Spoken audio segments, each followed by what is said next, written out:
नमस्ते दोस्तों, मैं श्रुति आज की बात में सबका स्वागत करती हूँ। आइए आज की बात कर लेते हैं।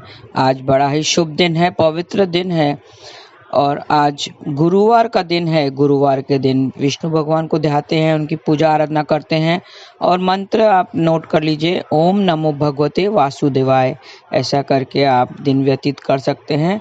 और आज की खास बात, आज अमावस्या है, दर्श अमावस्या है। उसके बारे में विस्तार से हम बात करेंगे कृष्ण कथा में भी, कृष्ण क्या करें क्या ना करें। और पहले शुरुआत वास्तु से करते हैं, फिर आज की खास बात, उपाय और उसके बाद में कृष्ण कथा। आइए वास्तु की बात कर लेते हैं। वास्तु में न्यूमरोलॉजी का भी स्थान होता है, जैसे मूलांक का स्थान होता है। मूलांक को पहले समझेंगे। मूलांक क्या होता है? मूलांक डेट ऑफ बर्थ जो लेते हैं, पहली जो डेट होती है आपकी, आज 11 तारीख है तो उनका मूलांक हो गया 1 + 1 = 2, तो उसका मूलांक हो गया 2। इसी तरह अगर 29 डेट ऑफ बर्थ है, अगर किसी की डेट जो है, डेट ऑफ बर्थ जो पहली जो डेट होती है वो 29 है, किसी महीने के 29 को अगर वो पैदा हुए हैं, तो 2 + 9 करेंगे तो 11 आता है। 11 को भी हम सिंगल डिजिट में करेंगे, 1 + 1 तो 2 आता है। तो 29 का भी मूलांक 2 है, तो 11 का भी 2 है। तो मूलांक के हिसाब से बहुत लाइफ में अब महत्व का होता है, वो जिंदगी में हमें इम्पोर्टेंट रोल प्ले करता है। मूलांक के अनुसार दिशा का भी बहुत महत्व है। वास्तु के हिसाब से मूलांक 2 वाले जातकों का ग्रह चंद्रमा होता है। जैसे एक का सूर्य होता है, वैसे 2 का चंद्रमा होता है। इसकी दिशा होती है उत्तर पश्चिम दिशा मानी जाती है इसके लिए घर की उत्तर पश्चिम दिशा में सफेद रंग का कोई अच्छा सा शो पीस रखें या कोई भी चीज रखें सफेद रंग की, तो आपको शुभ फल मिलता है उस दिशा का और उस मूलांक का। आपका डेट ऑफ बर्थ के हिसाब से आप वो जगह, उसका दिशा आप चुन सकते हैं। तो ये थी वास्तु की बातें। और आज अमावस्या तिथि शाम 5:27 तक रहेगी, उसके बाद प्रतिपदा तिथि लग जाएगी। आज पौष कृष्ण पक्ष की स्नान दान श्राद्ध की अमावस्या है। आज का बहुत ही महत्व है आज की अमावस्या का, पौष अमावस्या। इस अमावस्या को दर्श अमावस्या के नाम से भी जाना जाता है। ओडिशा में पौष अमावस्या को बकुला अमावस्या भी कहते हैं। इसमें पितृदोष से मुक्ति पाने के लिए अमावस्या पर श्राद्ध करना चाहिए, तर्पण करना चाहिए, तो उसमें आपको लाभ मिलता है, पुण्य मिलता है। पितृदोष से मुक्ति पाने के लिए अमावस्या में श्राद्ध किया जाता है। और कृष्ण कथा में हम विस्तार से ले लेंगे कि इस अमावस्या में क्या करें क्या न करें। आज शाम 5:35 तक पूर्वाषाढ़ नक्षत्र रहेगा। ये 27वें नक्षत्रों में से 20वां नक्षत्र है, जिसका स्वामी शुक्राचार्य है। शुक्र इसका स्वामी है। शुक्राचार्य की आज आराधना करनी चाहिए, वीनस। और आज जल के व्यर्थ उपयोग से वरुण देव का दोष लगता है, तो जल को व्यर्थ में नहीं गंवाना चाहिए। अगर टैप वगैरह लीक हो रहा है तो उसको तुरंत ही उसकी मरम्मत कर लेनी चाहिए। वैसे ही अगर जल का नुकसान होता है तो हमारे जल मतलब पैसा, धन, तो उसका संबंध पैसे से है, तो आपका खर्चा ज़्यादा होने लगेगा, तो आप थोड़ा ध्यान रखें। इस नक्षत्र के चारों चरण धनु राशि में आते हैं और इसका संबंध जल वेतस के पेड़ से बताया गया है। जल वेतस मतलब केन, जो फर्नीचर वगैरह बनती है, उससे बताया गया है। तो जल वेतस की आज पूजा करनी चाहिए और किसी प्रकार की उसको हानि नहीं पहुंचानी चाहिए। पानी डालना चाहिए उसमें आज के दिन। केन के पेड़ को किसी प्रकार की क्षति ना पहुंचाए। आज मार्च महीने की अमावस्या की बात कर लेते हैं। इस दिन पवित्र नदी में स्नान के बाद अन्न, वस्त्र, धन, गौ दान किया जाता है। खास करके तिल का दान करते हैं। तिल का दान करने से पुण्य फल मिलता है। तो आइए अब कृष्ण कथा में हम जान लेते हैं कि क्या करें क्या न करें। पहले तो आपको नाम जाप करना है और भगवान को समीप रखना है। मैं हमेशा बताती हूँ कि हाँ, ये जिंदगी जो संसार है वो दुखालयम अशाश्वतम, ये कृष्ण ने कहा गया है। और गुरु नानक जी भी कहे गए हैं कि नानक दुखिया सब संसार, इस संसार में सब दुखों से भरे पड़े हैं। सुख की सुख की इच्छा तो सब करते हैं, जो भी कुछ करते हैं वो सुख पाने के लिए ही करते हैं। आप चाहे पढ़ाई करो, छोटे में जो पढ़ाई करते हैं, बड़े होकर शादी करते हैं, फिर बच्चे होते हैं, बच्चों की शादी करते हैं, तो ये जो सिलसिला चला रहता है, तो ये हर एक को खुश करने की कोशिश करते हैं, उसमें उसको सुख पाने की कोशिश करते हैं, लेकिन सुख कहीं मिलता नहीं है। हमें जैसे एक हिरन को आप कैमल को ऊंट को आप डेजर्ट में ले जाओ तो सामने पानी का आभास होता है कि सामने की तरफ पानी है, लेकिन वहाँ पे जाने पर उसको पानी नहीं मिलता है हिरन को। तो इसी तरह हमें भी आभास होता है कि इस चीज़ में सुख है, उस चीज़ में सुख है। जो कवारे हैं वो बोलते हैं शादी करने में सुख है, शादी करने के बाद बोलते हैं बच्चों में सुख मिलेगा, बच्चे करते हैं, बच्चों के बाद में कहते हैं उनकी शादी में सुख मिलेगा। इस तरह से पूरी ज़िंदगी निकल जाती है और कहाँ हमें 70-80 साल निकल जाते हैं, शादी को तो पता ही भी नहीं चलता है। तो इस तरह से हम सुख की चाह में पूरी ज़िंदगी गंवा लेते हैं, लेकिन सुख कहीं नहीं मिलता है। वो माया है, वो ईश्वर की माया है, उससे हमें बाहर निकलना है। उसी तरह हर एक तिथियां बनाई गई है, जैसे अमावस्या तिथि, पूर्णिमा तिथि। तो अमावस्या पूर्णिमा दोनों खास होती है, कल भी मैंने बताया था, खास करके अमावस्या।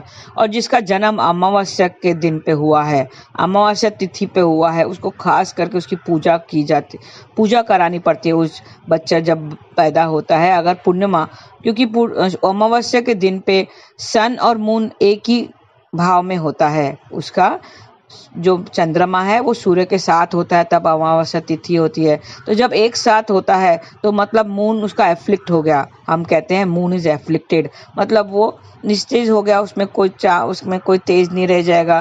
तो इस तरह से मून ग्रस्त हो जाता है, तो मून की ऊर्जा नहीं मिलती है, चंद्रमा की ऊर्जा नहीं मिलती है। मतलब एक कुंडली में अगर ज्योतिष की बात करें तो पहले तो सन और मून उसका प्रबल होना चाहिए, सन प्रबल होना चाहिए, उसके साथ में मून भी प्रबल होना चाहिए, चंद्रमा, और फिर लगन, जो लगन होता है, लगन, और एक लगन लॉर्ड होता है।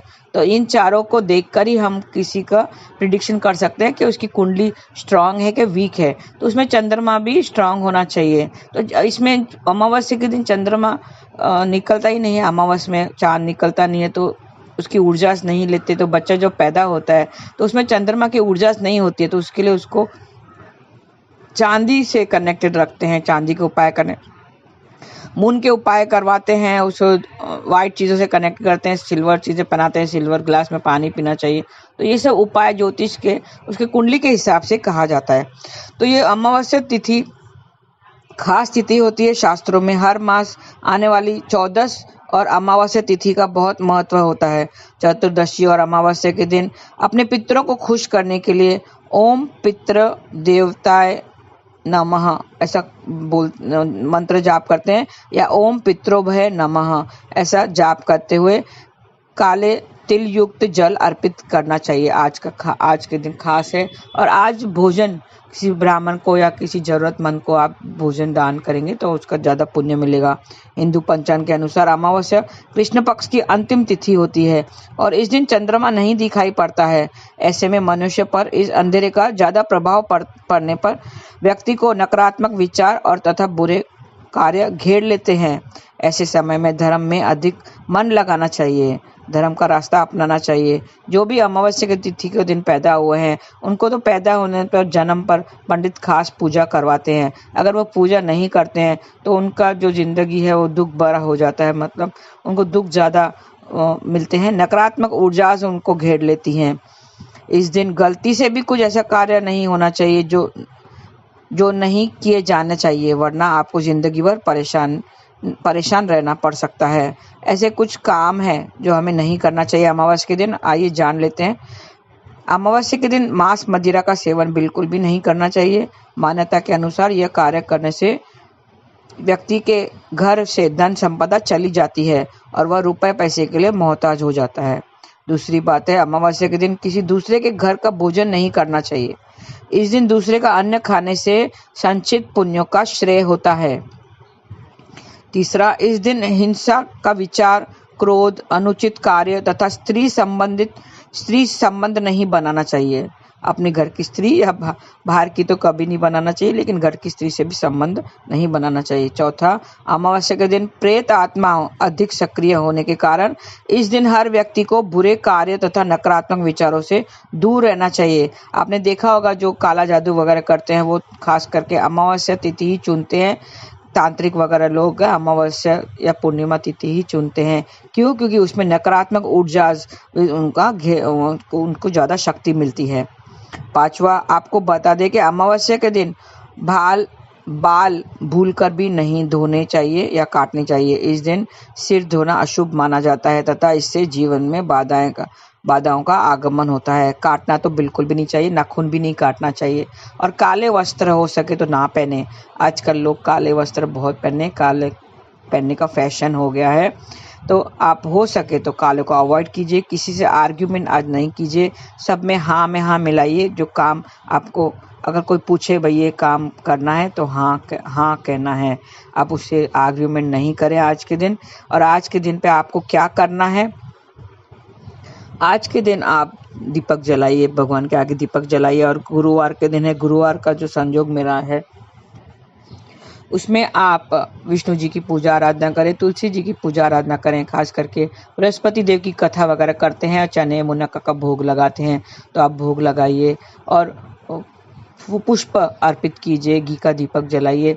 मैं बता दूं, घी का दीपक भगवान को प्रसन्न करने के लिए होता है, जबकि तेल का दीपक जो कहते हैं हम, तिल का तेल, चमेली का तेल का दीपक, वो अपने इच्छाओं की पूर्ति के लिए होता है। तो आप आज घी का दीपक जलाइए, विष्णु जी के आगे आसन बिठाकर बैठ जाएं, प्रणाम करें और प्रार्थना करें और मंत्र जाप करें, ओम नमो भगवते नारायणाय। या तो आप बृहस्पति का मंत्र जो है बीज मंत्र आप जाप कर सकते हैं, ओम ग्राम ग्रीम ग्रोम सह बृहस्पते नमः, ऐसा ये मंत्र आप जाप कर सकते हैं। तो और नाम जाप तो आपको करना ही, क्योंकि आज विष्णु जी का दिन है तो आपको नाम जाप करना है। हरे कृष्णा कृष्ण कृष्ण हरे हरे, हरे राम राम राम हरे हरे। क्योंकि ये बहुत पावरफुल मंत्र है। सिर्फ कलयुग केवल नाम आधार, ऐसा कृष्ण जी का बताया गीता में। एक आपको दुखों से छुटकारा चाहिए तो नाम का ये आधार लेकर आप उसे छूट सकते हैं और कृष्ण को पा सकते हैं। मैंने कल भी बताया था कि कृष्ण हमारे आसपास ही हैं, ईश्वर हमसे दूर नहीं है, सिर्फ हमें पुकारने की देर है। एक आवाज़ लगाइए, वो आपके पास आ जाएगा और आपकी मदद करेगा। तो आपको उसको पुकारना है आप मदद के लिए, क्योंकि दुख तो आते ही हैं, दुख अप्स एंड डाउन्स ज़िंदगी में लगे ही रहते हैं। चाहे वो कमा रहे हो, पैसे कमा रहे हो, नहीं कमा रहे हो, या गरीब हो या अमीर हो, सबको दुख तो लगा ही रहता है। गरीब को पैसों का दुख, पैसे पाने का दुख होता है, और अमीर को पैसे कहाँ खर्च करें उसका दुख रहता है। तो दोनों का दुख तो रहता ही है। तो दुखों से दूर रहने के लिए आप नाम जाप करते रहिए। आज के लिए बस इतना ही।